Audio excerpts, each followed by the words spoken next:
ওষুধের মূল্যবৃদ্ধির প্রতিবাদে শহর তৃণমূল কংগ্রেসের পক্ষ থেকে বিক্ষোভ মিছিল করা হল শহর জুড়ে।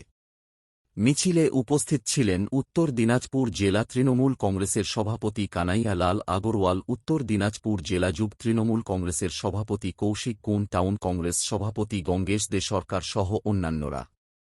শহর সদর কার্যালয়ে পাওয়ার হাউস মোড় থেকে এই মিছিল বের হয় পোস্ট অফিস মোড় হয়ে, পুনরায় মিছিল শেষ হয় তৃণমূল পার্টি অফিসে। জেলা সভাপতি কানাইয়া লাল আগরওয়াল বলেন, কেন্দ্রীয় সরকার ওষুধের দাম বৃদ্ধি করেছে, যার ফলে সাধারণ মানুষের ওষুধ কিনতে কষ্ট হবে। কেন্দ্রে যে বিজেপি সরকার আছে, সেই বিজেপি সরকার জীবনদায়ী ওষুধের দাম 100 গুণের উপরে বাড়িয়ে দিয়েছে। আজকে কোলেস্ট্রলে যে ওষুধটি লাগে তার দাম গতকাল 100 টাকা হলেও আজকে তার দাম হয়ে গেল 215 টাকা।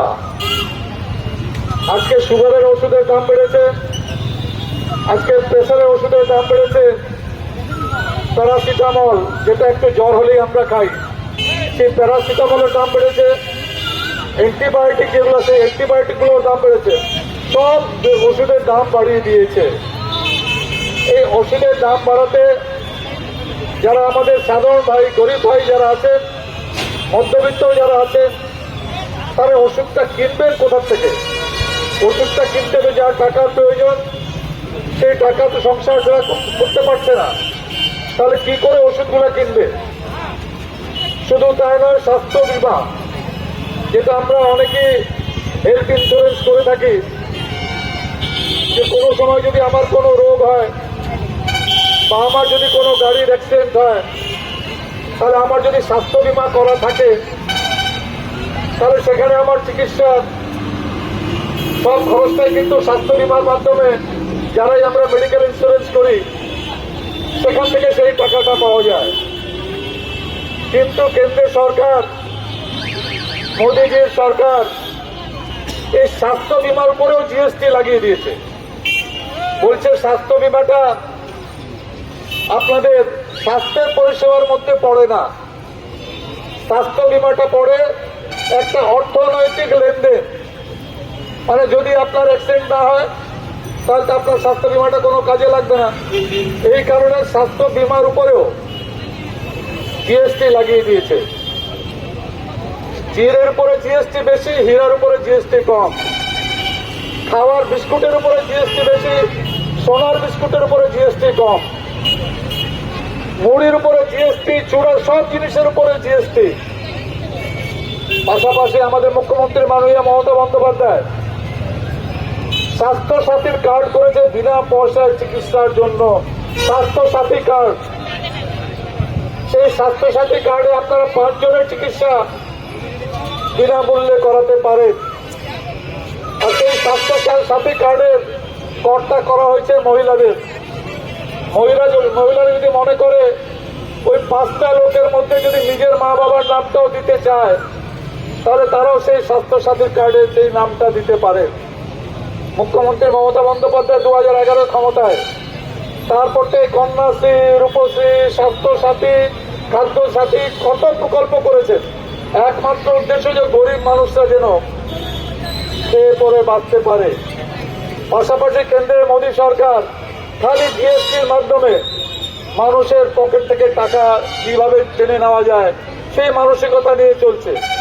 আজকে আমরা যারা এখানে উপস্থিত হয়েছি, কম বেশি সবাই আমরা কিন্তু ওষুধ খাই, কম বেশি আমরা সবাই ওষুধ খাই। এটা কিন্তু আমাদের সবাইকে ভুগতে হচ্ছে এই আর ওষুধের দামটা।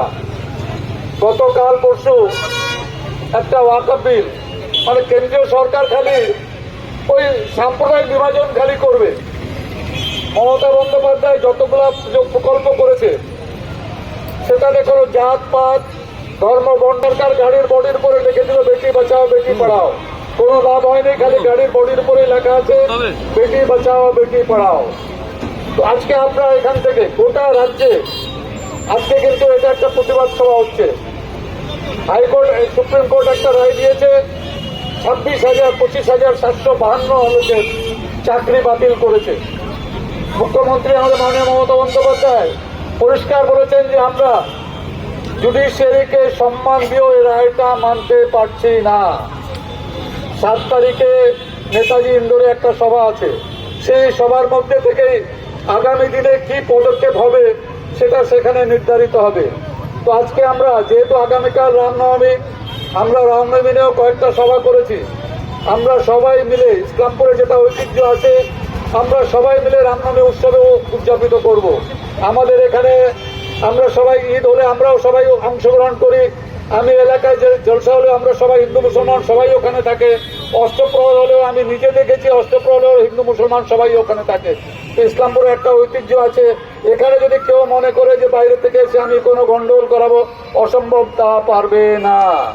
আগামীকাল আমরা সবাই অংশগ্রহণ করব। আর আজকে এই প্রতিবাদ সভার মধ্যে দিয়ে আমরা প্রতিবাদ জানাচ্ছি যে কেন্দ্রে যে সরকারটি আছে, এই যে নিত্য প্রয়োজনীয় জিনিসপত্রের দাম বাড়ছে এবং জীবনদায়ী ওষুধের যে দাম বাড়িয়েছে, সেই দামগুলি প্রত্যাহার করতে হবে। এই বলে সবাইকে ধন্যবাদ জানিয়ে